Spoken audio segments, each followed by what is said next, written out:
All right, in this video, we are going to add a start game sprite that we can put right here on our start screen, our start background.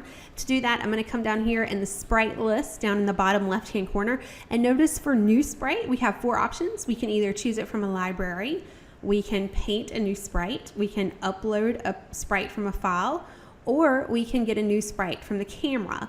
So I'm actually going to choose a sprite from the library to get started. All I need is a basic button that I can add the text start or start game to.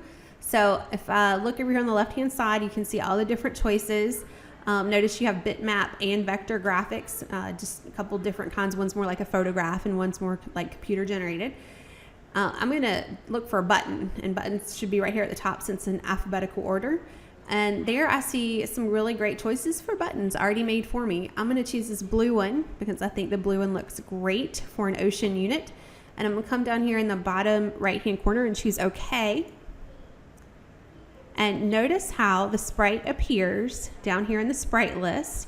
And if I choose costumes in the middle, I've got 2 different costumes for this button. So when costume A is chosen, it's blue, and when costume B is chosen, I'm getting the B from the end here, the end of the name, it's orange. Well, I don't really need it to change colors, so I'm just going to delete costume 2 by right-clicking and choosing delete, and I'm going to go back to costume A.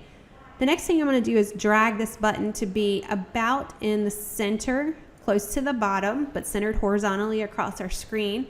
And I'm going to click on the button, and notice I've got some tools over here that appear on the left side. I'm going to add text to this button, and I want my text to be black. That's fine. Actually, let me just click down just a little bit, and I'm just going to say start. And I'm hoping that if I choose this arrow here, I can drag that around, and I can. Okay, so now I've got this beautiful start button. And that's really all I want to do. Probably the last thing I should do is name this. So I'm going to come over to the sprite list and right click on it and choose info. And instead of calling this button 2, I'm going to call it start game. And notice it changes to start game here. I can also change the name of the costume. I really don't need to. There's just one costume, but just to be consistent, I'm gonna go ahead and call that one start game 2.